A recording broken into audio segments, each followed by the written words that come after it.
이제 우리 다 같이 자리에서 일어나셔서 홀로 한 분 하나님께 찬양 드림으로 우리 하나님께 예배로 나아가겠습니다.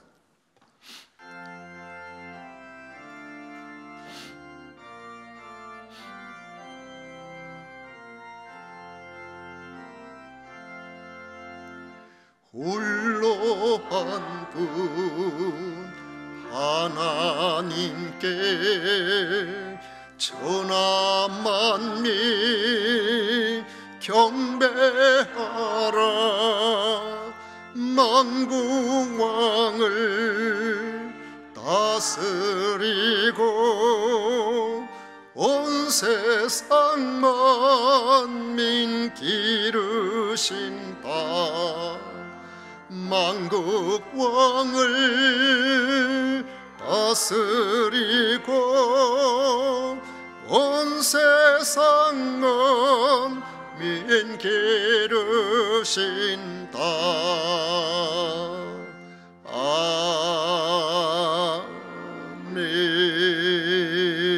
아멘. 오직 여호와는 그 성전에 계시니 온 천하는 그 앞에서 잠잠할지니라. 아멘.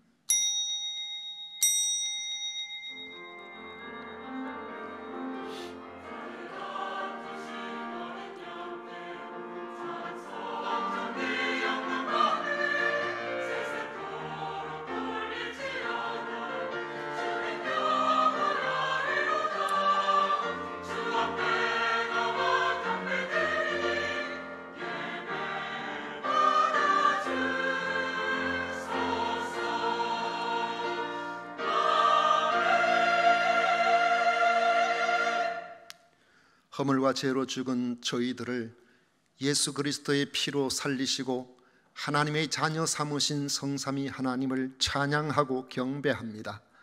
이 시간 마음과 정성과 뜻을 모아 예배를 드리오니 기쁘게 받아 주시옵소서.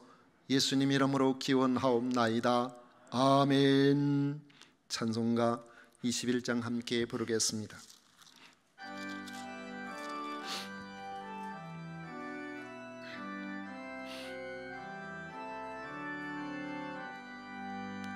다 찬양하여라. 창조의 주께 내 호라 주 찬양. 평강과 구원의 주님. 성도들아 주 앞에 이제 나와 즐겁게 찬양하여라.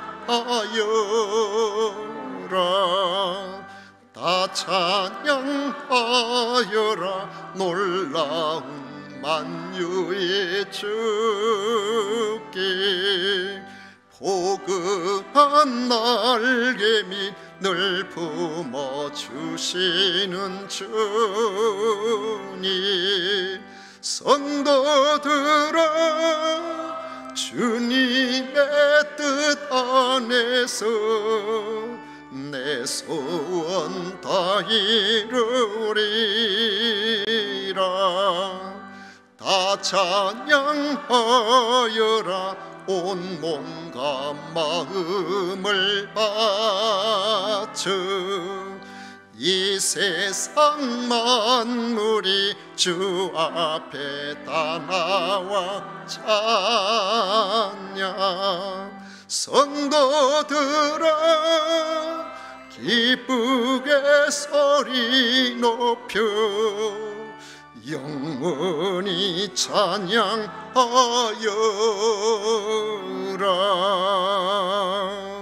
아멘.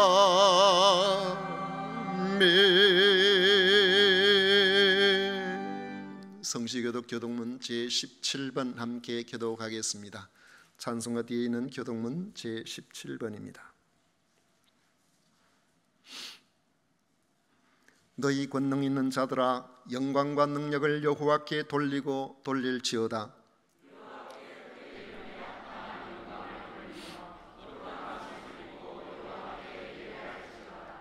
여호와의 소리가 물 위에 있도다. 영광의 하나님이 우레 소리를 내시니 여호와는 많은 을 위에 계시도다.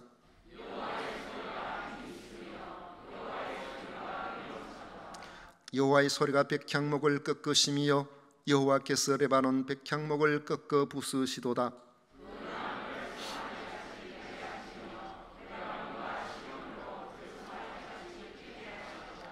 여호와의 소리가 화염을 가르시도다.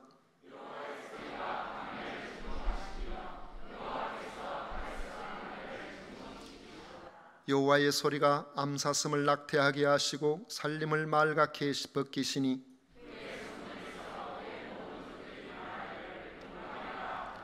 여호와께서 홍수띠에 좌정하셨으며 여호와께서 영원하도록 왕으로 좌정하시도다.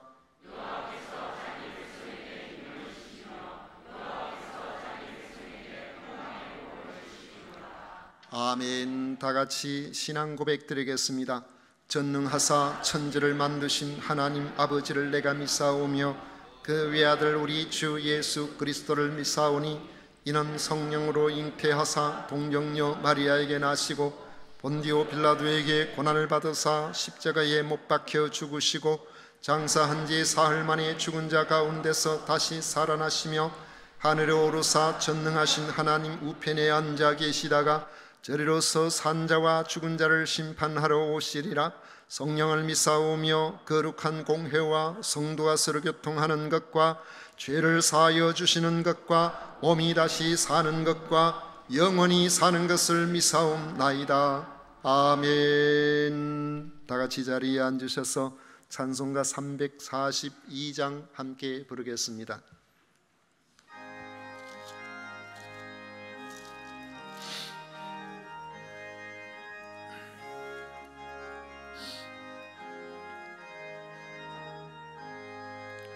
너 시험을 당해 죄 짓지 말고 너 용기를 다해 곧 물리치라.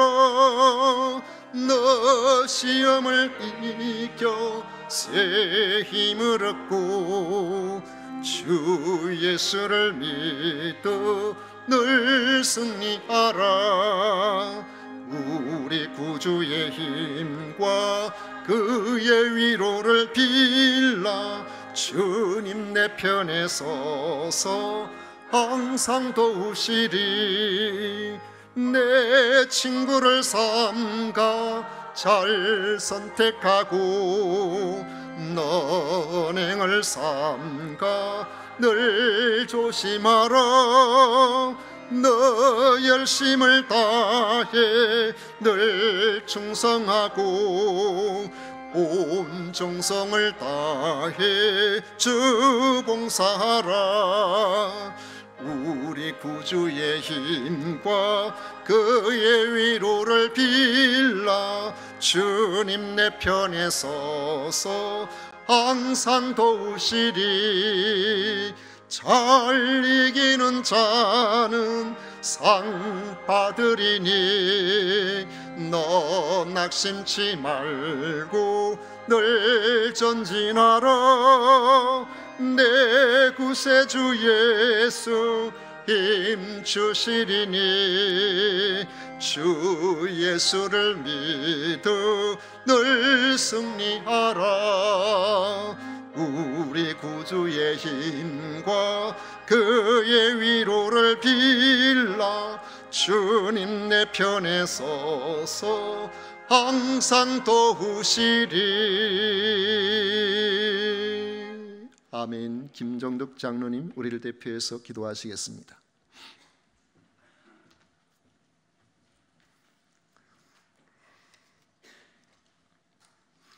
우리 하나님 아버지, 우리를 복음의 말씀을 뿌리는 일꾼으로 불러주심을 감사드립니다.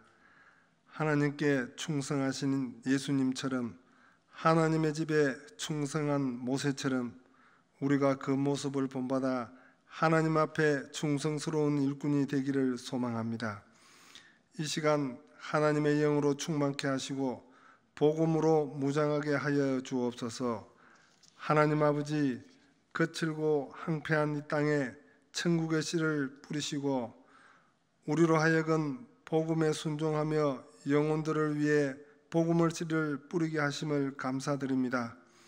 연약하고 부족한 저희지만 주님의 계획하신 비전이 있었기에 믿음으로 순종하며 눈물로 씨를 뿌리오니 능력의 주님께서 친히 임하여 주시옵소서. 영혼들을 섬기는 담임 목사님, 부교육자님들과 주일학교 교사들이 모두 한 마음을 품게 하시고 온 성도들이 기도로 협력하게 하여 주시옵소서. 저희들로서는 할 수 없는 일들이 능력의 주님께서는 가능할 수 있음을 믿고 고백합니다. 땅끝까지 이르러 내 증인이 되라고 하신 주님의 말씀을 들고 어려운 환경을 극복하며 주님의 일을 하고 있는 선교사들을 기억하여 주옵소서. 그들에게 영육간의 강건함을 다하여 주시고 그들의 가정을 축복하여 주옵시고 함께하여 주옵소서. 하나님 아버지, 우리 교회의 작은 교회인 각 목장들을 기억하게 하시고 각 목장과 목장이들을 통해 우리의 믿음을 말씀을 터 위에 견고하게 세워주셔서 주님의 사랑을 실천하고 말씀으로 승리하는 목장들이 되게 하여 주옵소서. 각 목장들의 교제와 나누는 하나님의 말씀을 통해 한 영혼도 소외되지 않고 은혜 받는 목장, 살아있는 하나님의 말씀들이 되게 해 주셔서 좋은 믿음의 소문을 내는 작은 교회로서 주위에 믿지 않는 자들이 부러워하는 믿음의 공동체가 되게 하여 주시기를 소망합니다. 이 시간 하나님의 부름을 받은 사장 목사님에게 성령의 갑절의 영감을 능력과 건강을 다하여 주옵소서. 말씀을 전가하실 때에 성령님께서 함께 해주셔서 우리의 마음을 녹이시고 빚어주셔서 하늘의 능력으로 채워주셔서 하나님의 영광과 이웃의 행복을 위하여 쓰임받는 우리의 삶이 되게 하여 주시옵소서. 성가대의 찬양과 함께 온 성도들이 하나님을 향한 마음을 담아 예배를 드립니다. 우리의 찬양 대원들을 축복하여 주옵시고 찬양을 통해서 큰 힘을 얻는 귀한 시간이 되게 하여 주시옵소서. 이 모든 말씀 예수님의 이름으로 기도드리옵나이다. 아멘.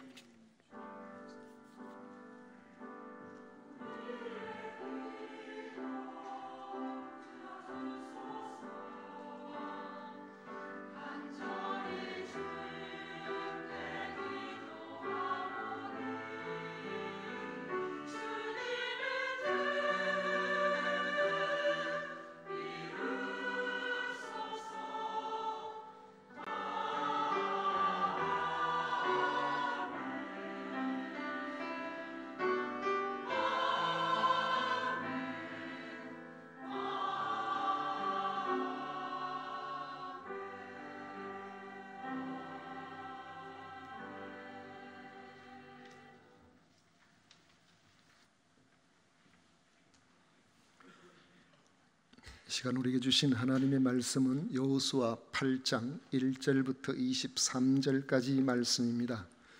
여호수아 8장 1절부터 23절까지 말씀을 교독하겠습니다. 여호와께서 여호수아에게 이르시되 두려워하지 말라, 놀라지 말라. 군사를 다 거느리고 일어나 아이로 올라가라. 보라, 내가 아이 왕과 그의 백성과 그의 성읍과 그의 땅을 다 내 손에 넘겨 주었으니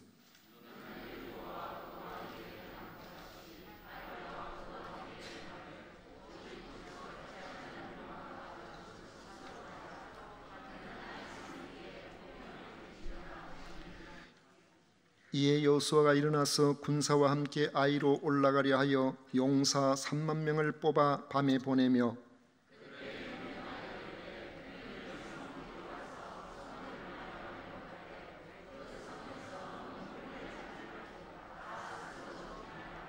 나와 나를 따르는 모든 백성은 다 성읍으로 가까이 가리니 그들이 처음과 같이 우리에게로 쳐 올라올 것이라. 그리할 때에 우리가 그들 앞에서 도망하면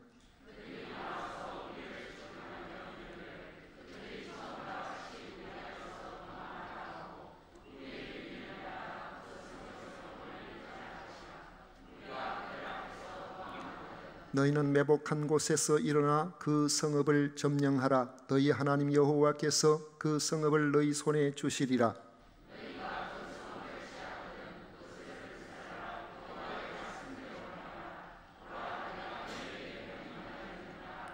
그들을 보내매 그들이 매복할 곳으로 가서 아이 서쪽 베델과 아이 사이에 매복하였고 여호수아는 그 밤에 백성 가운데서 잤더라.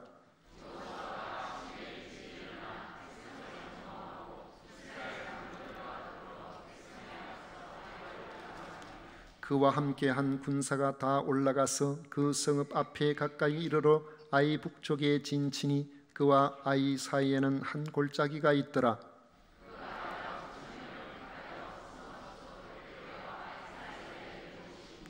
이와 같이 성읍 북쪽에는 온 군대가 있고 성읍 서쪽에는 복병이 있었더라. 여호수아가 그 밤에 골짜기 가운데로 들어가니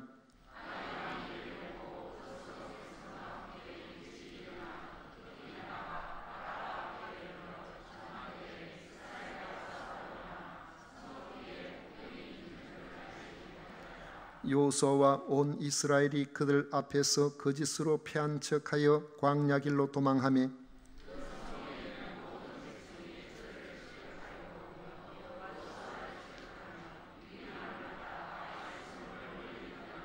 아이와 베델에 이스라엘을 따라가지 아니한 자가 하나도 없으며 성문을 열어놓고 이스라엘을 추격하였더라.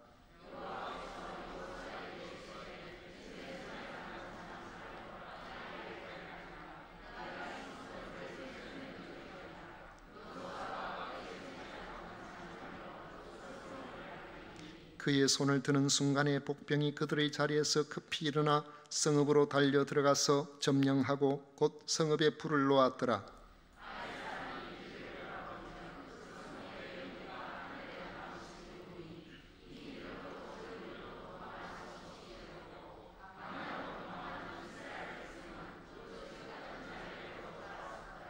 여호수아와 온 이스라엘이 그 복병이 성읍을 점령함과 성읍의 연기가 오름을 보고 다시 돌이켜 아이 사람들을 쳐 죽이고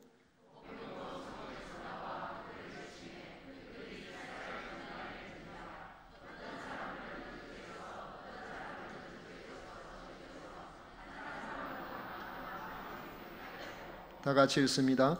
아이 왕을 사로잡아 여호수아 앞으로 끌어왔더라. 아멘. 이 시간 성가대에서 준비된 찬양으로 하나님께 영광을 올려드리도록 하겠습니다.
아멘. 우리 하나님께서 기쁘게 받으실 찬양입니다.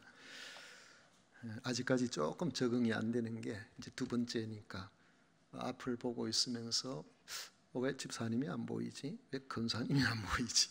이러다 보니까 여기 다 있어요.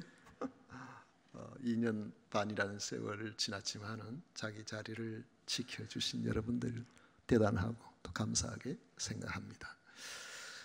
오늘 함께 읽은 말씀을 가지고 이 성읍을 넘겨주리라 하는 제목으로 같이 말씀을 나누고자 합니다. 실수가 없는 사람, 실수를 해보지 않은 사람 있을까요? 제 목사님들 실수담을 들어보면 좀 재미가 있습니다. 아주 유명한 그런 목사님들, 정말로 실수라고는 해야지 않을 것 같은 그런 목사님들, 그런 분들도 실수한 이야기들을 종종 이렇게 하십니다. 그런 이야기들이 책으로 나오는 경우도 있고 그러는데, 한 번은 제 친구 목사가 결혼 주례를 한 이야기를 우리 모임이 있을 때 했습니다. 어느 날 갑자기 배에 심한 통증이 와서 병원에 갔더니 쓸개에 돌이 생겨서 이건 어떻게 할 수도 없고 쓸개 제거 수술을 해야 한다는 진단을 받고, 너무 통증이 심하니까 이건 뭐 빨리 수술을 해야 된다고 해서 그렇게 수술을 했습니다. 쓸개 때문에 쓸개 돌이 있어서 생기는 그 통증은 제 친구 중에 이 친구뿐만 아니고 다른 친구도 쓸개 제거 수술을 받은 친구가 있는데, 그 통증이 얼마나 큰지 산고에 해당된다 혹은 그 이상이다 그렇게 이야기를 해요. 사방을 돌아다니면서 방에 막 기어다니면서 나 좀 어떻게 해달라고 어떻게든 너무너무 아파가지고 소리 지르고 막 이럴 정도라고 하는데, 이러다가는 죽겠다는 생각이 들 정도로 그렇게 통증이 있어서 결국 수술을 했습니다. 주 초에 이제 수술을 받고 며칠 지나는데 곧 토요일이 되었습니다. 이제 통증은 없어졌으니까 주일 준비도 하고 이렇게 해야 되지만은 수천 명이 되는 그런 교회이기 때문에 토요일마다 결혼식이 예정되어 있는데, 그날도 한 가정이 결혼식 날이 잡혀 있었습니다. 신랑 신부가 목사님 스케줄에 맞춰서 겨우 결혼식 날짜를 잡아놨는데 몸이 조금 안 됐다고 미룰 수도 없고, 그래서 결혼 주례를 하게 되었다고 합니다. 찬송을 부르고 이제 결혼식을 한창 이제 진행하다가 나중에 이제 서약 시간이 가까이 되는데, 전체 뒤에를 돕고 있던 부목사님이 급하게 와가지고 주례를 하는 담임 목사님한테, 목사님 왜 그러냐 그러니까 신랑 신부 입장 안 시켰습니다.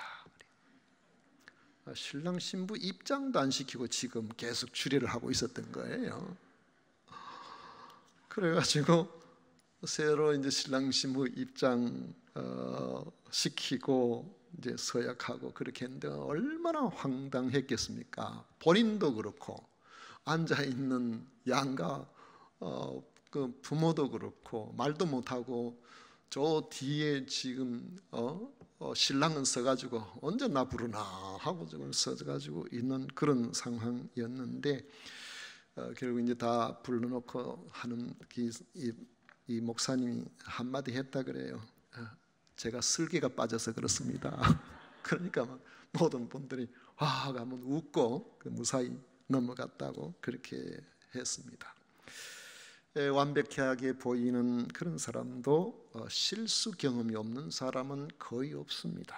저는 중학교 때 미술 시간에 한 실수가 있었는데 지금도 그 생각을 하면 얼굴이 화끈거리고 이렇습니다. 여러분들에게 말씀을 못 드립니다. 실패도 마찬가지입니다. 성공만 하고 실패는 한 번도 경험해 보지 못하는 그런 사람이 있을까요? 만약에 있다고 한다면 어쩌면 어떤 사람보다도 더 큰 실패가 그에게 다가오고 있는지도 모릅니다. 그런 점에서 우리는 실패를 두려워할 것이 아니라 왜 실패했는지를 잘 살펴서 같은 실패를 거듭하지 않도록 하는 것이 바로 우리가 해야 할 일입니다. 그런데 어리석은 사람은 한 번의 실패나 실수 때문에 완전히 주눅이 들어가지고 사람들 앞에 벌벌 떨고 다시는 일어나지도 못하고 같은 일을 시도도 못하는 사람이 있고, 어떤 사람은 자기가 실수해놓고는 그 실수를 지적하는 사람에게 사람 실수하는 사람은 어디 있느냐며 오히려 성을 내고 큰 소리 치면서 그 위기를 벗어나 보려고 하는 사람도 있습니다. 그렇게 하면은 같은 실수나 실패를 거듭하기가 쉽습니다. 우리는 그렇게 할 것이 아니고 실수나 실패가 있을 때 그 원인이 무엇인지를 잘 살펴서 교훈을 삼아 그 원인을 제거함으로 이전보다 더 나은 삶을 살도록 해야 합니다. 그것이 주님을 섬기는 그리스도인의 바른 모습입니다. 우리가 실패한 일이 있더라도 하나님께서는 우리로 하여금 그 일에 계속해서 매여 있기를 원하지 않으십니다. 문제를 해결하고 낙담을 딛고 일어서서 다시 시작하여 우리로 하여금 승리하기를 원하시는 것입니다. 1절 2절에 보십시오. 여호와께서 여호수아에게 이르시되 두려워하지 말라, 놀라지 말라, 군사를 다 거느리고 일어나 아이로 올라가라. 보라, 내가 아이 왕과 그의 백성과 그의 성읍과 그의 땅을 다 내 손에 주었으니 너는 여리고와 그 왕에게 행한 것 같이 아이와 그 왕에게 행하되 오직 거기서 탈취할 물건과 가축은 스스로 가지라. 너는 아이 성 뒤에 복병을 둘지니라 하시니 했습니다. 참 아간이 참 어리석은 사람이에요. 왜냐하면 여리고 성은 그곳에 있는 것을 취하지 말라고 하셨잖아요. 그럼 안 취해야 되죠. 그 취하다가 자기도 죽고 자기와 함께한 모든 사람도 죽고 불태워지는 이런 비극을 당했습니다. 그런데 아이성에는 거기에 정복하면 그곳에 있는 것은 마음대로 취해라 그렇게 말씀하고 있잖아요. 그래서 우리가 하나님의 말씀 안에서 살면은 손해보는 것처럼 보여도 하나님께서 더 귀한 것, 더 떳떳하게 넉넉한 것, 더 많은 것들을 우리가 가질 수가 있는 것입니다. 하나님께서 주시는 은혜로 살면은 여러분의 삶이 복된 삶이 되는 것입니다. 이스라엘 백성들이 아이성 전투에서 실패한 원인을 알고 그 원인을 제거하였지만은 여호수아와 그 백성들은 마치 아무 일도 없는 듯이 행동할 수는 없었습니다. 쉽게 성공할 줄 알았던 일에 실패를 하게 되면은 겉으로는 보여지지 않는 것처럼 보여도 우리에게는 트라우마가 생겨요. 그래서 트라우마가 생기면은 그 실패 경험 때문에 다른 일을 자신감 있게 하지 못할 수가 있는 것입니다. 그래서 실패도 너무 자주 경험하면 나는 원래 실패하는 사람이구나, 나는 원래 안 되는 사람이구나, 이런 생각이 들기 때문에 안 좋아요. 실패 경험이 있으면은 반복하지 않도록 빨리 극복해야 되는 것입니다. 여호와께서는 두려워하지 말고 놀라지 말라고 하시면서 군사를 다 거느리고 일어나 아이로 올라가라고 하십니다. 한 번 실패했지만은 다시 올라가야 할 이유가 있습니다. 그것은 하나님께서 이스라엘 백성들에게 주신 기업이기 때문에 그렇습니다. 이제 실패의 원인을 제거했기 때문에 다시 올라가면 되는 것입니다. 하나님께서는 친히 그 성읍과 그 땅을 다 넘겨주었으니 일어나 올라가서 이기고 그것을 취하라고 하신 것입니다. 그래서 실패의 트라우마를 극복하고 앞으로는 계속해서 승리의 삶을 살라고 말씀하고 계시는 것입니다. 이제 여호수아 이스라엘 백성들이 해야 할 일은 2차 전투를 위해 올라가라는 그 말씀에 대한 순종입니다. 순종하되 자신이 할 수 있는 일을 치밀하게 준비해서 감당하기만 하면 됩니다. 하나님께서는 무작정 올라가라고 하지 아니하시고 복병 전략을 세워서 최선을 다하라고 말씀하시면서 그리하면 승리하게 해주겠다고 약속하신 것입니다. 1차 아이성 전투에서 패배한 원인은 아간의 범죄 때문이라고 했죠. 아간이 범죄하자 하나님께서는 이스라엘로 하여금 여리고의 승리에 도취하여 교만해지는 것을 그냥 버려두셨어요. 만약에 1차 아이성 전투에서 실패하는 것을 하나님께서 원하지 아니하셨다면 꿈에 여호수아에게 나타나서 너 올라가면 안 된다, 이유가 따로 있다, 그렇게 말씀하시면서 사전에 그 문제를 해결하도록 하셨을 텐데 하나님께서 내버려 두셨어요. 그런데 사람이 교만해지면은 내가 잘난 것만 알지 다른 사람 잘난 걸 몰라요. 교만해지면은 자기 똑똑한 것만 알지 다른 사람에 대해서 관심을 가지지도 않고 깊이 알아보지도 않고 낮추어보는 이런 부분들이 발생하게 되는 것입니다. 어떻게 1만 2천 명이 사는 아이성을 성 바깥에서 3천 명을 가지고 공략하여 이길 수 있다는 생각을 할 수가 있었는지 아예 치려고 작정을 했던 겁니다. 그래서 잠언 15장 18절에 보면 교만은 패망의 선봉이요 거만한 마음은 넘어짐의 앞잡이니라 그렇게 말씀하셨는데 그 말씀이 딱 들어맞는 거죠. 이제 여호수아부터 정신을 차렸습니다. 하나님께서 주신 힌트를 따라서 전략을 짜기 시작했습니다. 기본적으로 전투에서 이길 수 있을 만큼의 충분한 군사력을 동원하고 적을 혼란시키고 아군의 피해를 최소화할 수 있도록 매복작전과 유인작전을 쓰려고 한 것입니다. 3천 명의 10배가 되는 3만 명을 동원했습니다. 밤을 이용해서 아이성에 있는 북쪽으로 군사를 이동했습니다. 그 중에서 5천 명을 그 아이성 뒤쪽에다 조용하게 매복을 시켜놓았습니다. 다음날 아이 왕이 성 아래의 골짜기에 있는 이스라엘 군대를 잘하면 이번에는 완전히 전멸시킬 수 있겠다는 생각이 들었는지 전쟁을 위해서 올라오고 있는 이스라엘 군대를 향하여 이 아이 왕이 모든 군사를 거느리고 성문을 열어놓고 돌진했습니다. 얼마나 급하든지 성을 지킬 사람을 남겨놓을 생각도 없이 모조리 바깥으로 쏟아져 나왔는데 이스라엘 군사들은 유인작전을 위해서 아이성 군사들의 그 위세에 눌려서 감히 싸워볼 엄두도 내지 못하는 것처럼 도망치기 시작을 했습니다. 아이성 군사들은 1차 전투 때 마찬가지로 이제 우리가 승기를 잡았다 생각하고 이스라엘 군대를 추격하기 시작했습니다. 이 상황을 보면 1차 전투에서 전투에 임하는 자세가 2차 전투에서 완전히 달라져 있는 것을 볼 수 있죠. 1차 전투에서는 이스라엘 군사가 교만해져 있었는데 2차 전투에서는 아이성 사람들이 교만해져 있었다는 것입니다. 그들은 자기들이 이길 줄 알고 도망가는 이스라엘 백성들을 추격했습니다. 얼마나 자신감이 가득했는지 성문을 열어놓고 어떻게 할 생각도 없이 그냥 달려나갔어요. 이스라엘 군대의 유인 전략에 딱 걸려들어 버린 것입니다.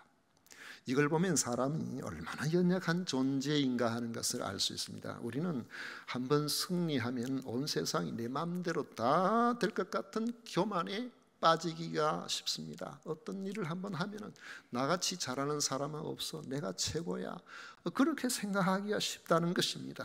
그러다가 어쩌다 한번 실패하면 이 세상에서 나같이 못난 사람이 있는가 그런 생각이 들어서 아무도 그런 생각 안 하는데 스스로 낙담해서 얼굴을 다른 사람한테 보이지 않으려고 자학하는 그런 경우도 있습니다. 우리 삶을 잘 살아가는 사람은 실패를 안 하는 사람이 아니고 실패를 하더라도 그 실패를 잘 극복하는 사람입니다. 또 잘 뛰어도 쉽게 우쭐거리지 않고 늘 돌다리를 두들겨 보듯이 최선을 다하는 그런 삶을 살아가는 사람입니다. 유튜브 중에 김작가 TV라는 그런 유튜브가 있는데 136만 명의 구독자를 거느린 유명한 사람입니다. 나이는 아마 40살 정도 된 사람이에요. 근데 이 사람이 좋은 학교를 나온 사람도 아닙니다. 근데 그가 1000명의 유명한 사람들, 각계각층의 유명인들을 인터뷰를 했는데 그가 이런 이야기를 해요. 인터뷰를 할 때 내가 저분에게 인터뷰 요청을 하게 되면은 그 사람이 과연 나의 그 요청에 응해 줄까? 당시에는 이름도 없는 사람이, 지금은 유명해졌지만은, 그런데 10명 정도에게 연락을 해보면은 그 중에 1명 정도는 응해준대요. 그래서 이것이 자꾸 누적되다 보니까 유명해지니까 이 사람 이름도 드러나고, 그러니까 사람들이 인터뷰에 오히려 자원해서 쉽게 해줘서 1000명이 되는 사람들을 인터뷰할 수가 있었다는 것입니다. 그런데 인터뷰를 세상에서, 사회에서 성공한 사람들과 인터뷰를 해보면 신기하게도 어떻게 해서 그렇게 성공하게 되었습니까? 물어볼 때마다 공통된 대답이 하나 있는데, 제가 운이 좋았습니다. 제가 운이 좋았습니다. 처음에는 겸손한 척 하려고 하는가, 인사치레로 이런 말을 하는가, 그렇게 생각했는데 다 그 이야기를 하더래요. 다 운이 좋았다는 거예요. 그럼 뭐 좀 이상하다. 왜 이렇게 운이 좋았다고 하지? 자기가 인터뷰를 하면서 살펴보니까 성공한 사람들은 그 사고방식이 남다르더래요. 창의적인 생각을 가지고 있다는 겁니다. 아주 진취적인 그런 생각을 가지고 있다는 거예요. 그리고 뭘 해야 되는지 방향성이 뚜렷하다는 겁니다. 자기가 할 일에 대해서 목적을 분명히 가지고 있더라는 거예요. 그리고 그 목적만 가지고 있는 것이 아니라 그 방향성을 향하여서 나아가려고 하는 강력한 추진력, 성실한 삶, 이런 것들이 있어서 속도면에서 멈칫거리는 것이 없이 그 방향으로 쭉 나가는 그런 특성이 있더라는 것입니다. 빈둥거리면서 부모 탓이나 하고 세상 탓이나 하는 이런 사람이 아니고, 그저 최선을 다해서 준비를 하면서 내가 무엇을 할 것인가, 어떻게 할 것인가, 거기에 고민하고 이렇게 하던 그런 사람들이었는데, 그런 삶을 살다가 보니까 비록 과거에는 어렵고 실패도 하고 힘든 일도 많았지만은 어느 순간에 기회가 그에게 돌아가더라는 것입니다. 그런데 그 사람들은 내가 열심히 살아서 최선을 다해서 기회를 잡았다고 하지 않고, 그 기회가 나에게 왔기 때문에 내가 성공했다, 제가 운이 좋았습니다, 그렇게 이야기를 하더라는 것입니다.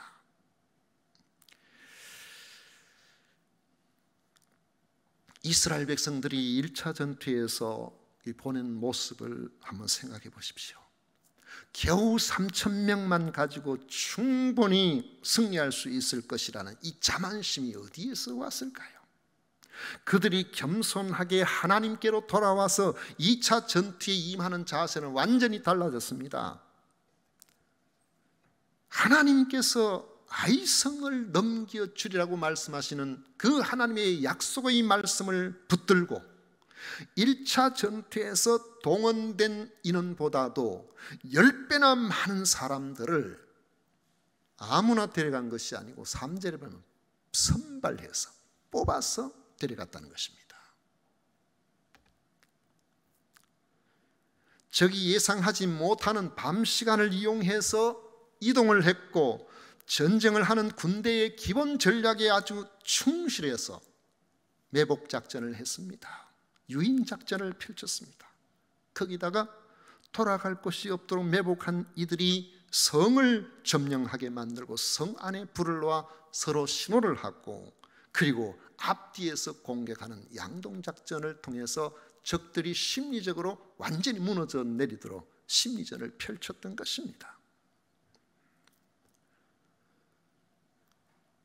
이들과 달리 아이성 사람들은 첫 번째 승리한 것 때문에 다른 아무 준비도 없이 두 번째도 승리할 거라고 생각하고 교만해지시다 그들은 무너져 버린 것이죠.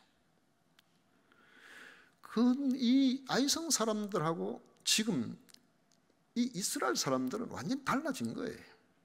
앞으로 이 전투가 어떤 식으로 전개될지를 잘 알고 있었던 것입니다. 적들이 성문을 열고 나오자 못 이기는 척하고 도망하다가 어느 정도 거리가 되었을 때에 여호수아는 자기가 잡고 있는 단창을 높이 아이성을 향하여 들었습니다. 하나님께서 그렇게 하라고 하셨고 그것이 신호였습니다. 매복되어 있는 사람들이 일어나서 그 성으로 들어가 불을 지르고 그리고 양쪽에서 협공이 되도록 했던 것입니다. 돌아보니까 자기들이 돌아가야 될 아이성이 불이 나버린 거죠. 아이성 사람들이 보니까 심리적으로 완전히 무너져 버린 겁니다. 도망가는 사람 뒤에 따라가면서 창으로 찌르기만 하면 이길 수 있는 그런 전쟁이 되어버린 것입니다. 1차 전투에서는 3,000명만 올려보냈지 여호수아가 참전을 안 했어요. 지도자들도 참전을 안 했습니다. 그런데 이제는 그 여호수아가 그곳에 참전을 하고 단창을 잡은 그 손을 전쟁에서 승리할 때까지 내리지 않고 모든 사람들을 향하여 저 성은 하나님께서 우리에게 허락하신 그 성이다. 하나님께서 주신 성이다. 그것을 명확하게 보여준 것입니다. 그 성은, 그 전쟁은, 그 2차 전투에서는 아이성 전투에서 이스라엘이 이길 수밖에 없는 그런 전투가 되었던 겁니다. 그렇다면 우리가 이렇게 생각해 보십시다. 하나님과의 관계를 배제하고도 이렇게 치밀하게 준비하기만 하면은 누구나 승리할 수 있지 않을까요? 대체로 성공한 사람들의 스토리를 보면은 다 이렇게 최선을 다한 사람입니다. 수고하고 애쓰고 치밀하게 한 방향을 정해놓고 그 방향을 향하여서 전심을 다하여 나아간 그런 사람들입니다. 그런 사람에게 그들이 말하는 운, 바로 기회가 주어집니다. 그래가지고 승리했다는 거예요. 그러면 하나님의 백성들의 입장에서도 하나님과의 관계를 배제하고 세상 사람들이 운이라고 말하는 그 기회를 얻기 위해 이렇게 충실하게 감당하기만 하면은 우리도 승리의 삶을 살 수 있느냐는 겁니다. 부분적으로 보면은 그럴 수도 있습니다. 왜냐하면 수고한 사람의 그 수고를 하나님께서는 사용하시기 때문에 그렇습니다. 그러나 치밀한 준비가 반드시 승리로 향하여 가는 대로는 아닙니다. 왜냐하면 하나님께서는 그 승리를 완전하게 하나님 없이 보장하지는 아니하셨기 때문에 그렇습니다. 여러분, 국가대표 선수들요, 그분들의 수고 노력, 그분들이 하는 거 보면은요 대단합니다. 우리 교회도 예전에 국가대표 3종 철인 경기인가 5종 경기인가 모르겠습니다만 거기에서 국가대표로 활동했던 분이 우리 교회에 계셨어요. 지금은 제주도 가 있다는 그런 이야기를 제가 들었는데, 그분이 우리 금산에서 저 국사봉까지 갔다 오는데 40분 하면 갔다 온답니다. 대단하지 않습니까? 그렇게 하기 위해서 얼마나 노력을 많이 하는지 몰라요. 운동선수들 보면 불쌍해요. 왜냐하면 특히 이 경기 중에서 기록 경기나 이런 것들은 1등 안 하면은 장래가 열리질 않거든요. 그러니까 1등 하기 위해서 몸부림치고 수고하고 애쓰고 노력을 하게 되는데, 그렇게 수고하고 노력을 해서 게임에 출전을 합니다. 그런데 그 게임에 출전해서 좋은 결과를 내는 것이 그들의 최종 목적인데, 그렇게 수고하고 애를 써도 갑자기 열리기로 했던 경기가 안 열리면 어떻게 되나요?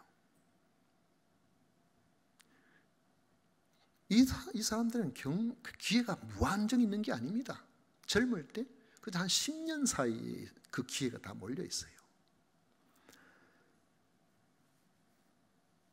이번에 중국이 코로나 문제 때문에 이 봉쇄 정책을 펼치면서 올해 가을에 항저우에 열리기로 되어 있는 아시아 게임을 취소해 버렸어요. 그것만이 아닙니다. 7개의 국제 대회를 취소하거나 연기를 해버렸습니다. 그러면은 최선을 다해 준비한 선수들은 어떻게 됩니까? 그들 선수 중에는 드디어 천신만고 끝에 마지막 기회를 잡은 그런 국가대표도 있을 겁니다. 기회가 사라져버리면 그는 선수로서 더 이상 소망이 없게 되는 거예요. 그래서 불신자들 중에는 운을 말하지만 그리스도인은 운이라고 하지 않습니다. 하나님의 섭리 안에 겸손히 자신을 드리면서 하나님의 은혜를 바라보고 하루하루를 우리가 살아가게 되는 것입니다. 축구에 관심 있는 사람들은 아마 그 탁월한 골 득점력으로 세계적으로 유명한 호날두 선수와 메시 선수를 아마 기억하실 겁니다. 호날두 선수는 젊은 사람들이 특히 좋아하고, 메시를 좋아하는 사람은 축구의 전반적인 어떤 흐름이나 기술이나 이런 것들을 잘하는 사람들이 더 좋아한다는 그런 통계가 있습니다. 호날두를 왜 좋아하느냐? 골도 제일 많이 넣지만은 골을 한 골 넣고 나면은 그가 막 펄펄 뛰면서 달려와서 창공을 향하여 솟구치다가 양손을 X자로 밑으로 쫙 펼치면서 그 장쾌한 그 세리머니 너무너무 사람들이 좋아하는 거예요. 그런데 그 본인의 얼굴 모습 봤지? 내가 얼마나 대단해. 내가 얼마나 대단해. 근데 메시는 한 골 넣으면은 막 좋아서 뛰어오면서 손을 이렇게 합니다. 위로 하늘을 바라보면서 하나님 이렇게 해요.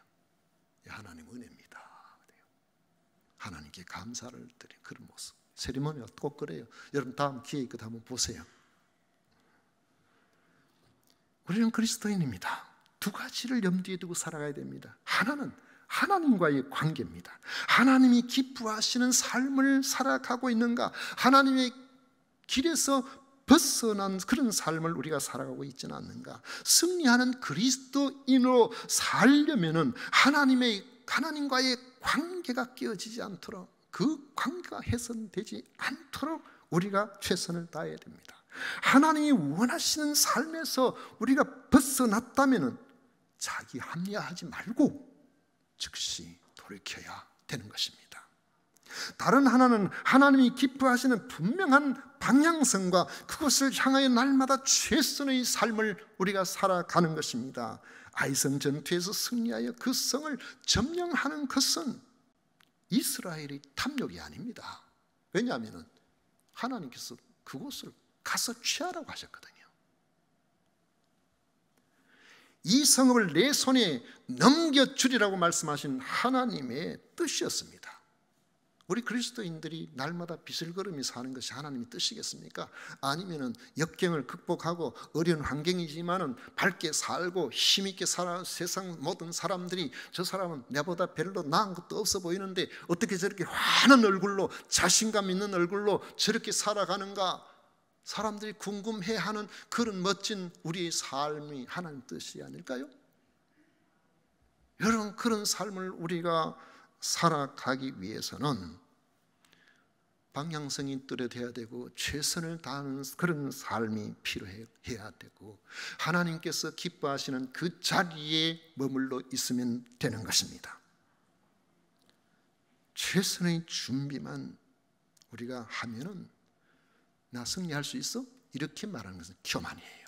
하나님을 모르는 사람들이 하는 말인 것입니다.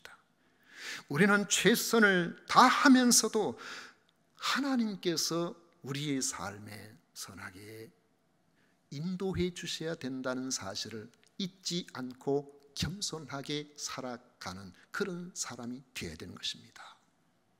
우리 삶을 한번 돌아보십시오. 우리 삶을 돌아보면은 내가 최선을 다했는데 내가 차 넣을 꼴대가 없어지는 경우가 있어요. 작년까지는 분명히 자격시험이 있었는데 금년이 없어져 버리는 수가 있어요.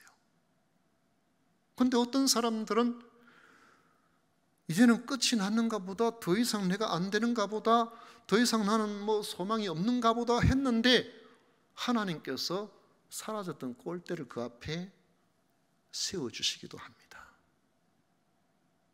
하나님의 선하신 손길이 그에게 있는 사람이 복된 삶을 살아갈 수가 있는 것입니다. 겸손하게 하나님과 동행하며 하나님의 뜻을 분별하며 여러분 최선을 다하십시다. 그리하면 그 결과와 상관없이, 왜 결과와 상관없다느냐 하면 내 뜻대로 되든지 되지 않든지 합력하여 선을 이루게 하시는 하나님께서 우리의 삶의 최종 승리의 모습을 보여주시기 때문에 그런 것입니다. 이런 사람들의 고백은 한결같죠. 이 모든 것이 하나님의 은혜입니다. 하나님의 은혜로 제가 이렇게 살아왔습니다. 이런 고백의 사람이 되시기를 축원합니다. 기도하겠습니다. 고마우신 하나님 아버지, 감사합니다. 주님께서 기뻐하시는 복된 하나님의 사람으로 살아갈 수 있도록 오늘도 저희들을 부르시고 이 예배의 자리에 함께 예배할 수 있도록 해주시니 진심으로 감사드립니다. 우리 모두 승리의 사람, 성공적인 하나님의 사람이 되게 하여 주옵소서. 예수님 이름으로 기도하옵나이다. 아멘.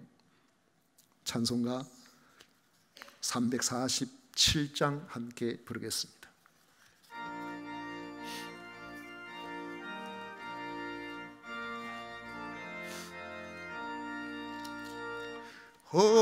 허락하신 새 땅에 들어가려면 맘의 준비 다하여 힘써 일하세. 여호수아 본바다 앞으로 가세. 우리 거할 자손은 주님 품일세. 시험 환난 당해도 낙심 말고서 맘의 걱정 버리고 힘써 일하세. 여호수아 본바다 앞으로 가세. 우리 거할 자손은 주님 품일세. 앞서 가신 예수님 바라보면서 모두 마음을 아파여 힘써 일하세. 여호수아 본바다 앞으로 가세. 우리 거할 자손은 주님 품일세. 일할 곳이 아직도 많이 있으니 담대하게 나가서 힘써 일하세. 여호수아 본바다 앞으로 가세. 우리 거할 자손은 주님 품일세. 아멘.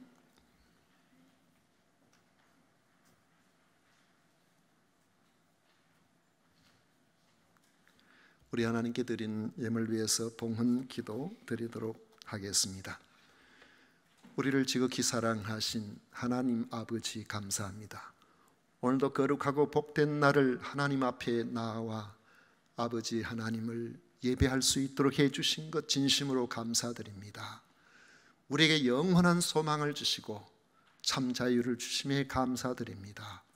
하나님의 자녀라 이렇게 일컬음을 당하는 은혜의 자리에 있게 하시오니 오늘도 주님 앞에 나와 예배하는 우리 모든 성도들의 그 삶의 터전 위에, 그 건강 위에 주님의 크신 은혜로 함께하여 주옵소서.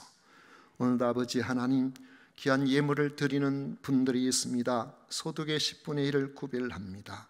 감사의 예물을 드립니다. 주일헌금과 건축헌금과 선교헌금을 구별하여 드리는 이들이 있습니다. 주님 기억하여 주셔서 모든 것의 주인 되시는 하나님, 더 많은 것들을 맡겨 주시옵소서. 아버지 하나님, 생일 감사헌금 박영아 권사님, 배종은 청년 김수임 집사님, 장남 김균섭 생일 감사헌금 드립니다.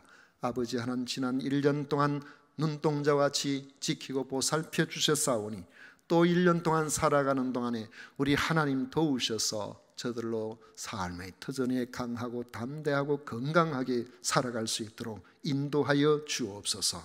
조숙형 집사님 결혼 기념 감사드립니다. 아버지 하나님, 지금까지도 가정을 지켜주셨사오니 앞으로도 하나님의 선하신 모습으로 행복한 가정이 되게 하시고 남편분도 우리와 함께 더불어 아름다운 신앙의 생활을 할 수 있도록 불러주시옵소서. 아버지 하나님, 강신우 안주집사님 이사 감사헌금 드립니다. 주님 함께 하셔서 이사한 곳에서 행복한 가정, 복된 삶이 되게 하여 주옵소서.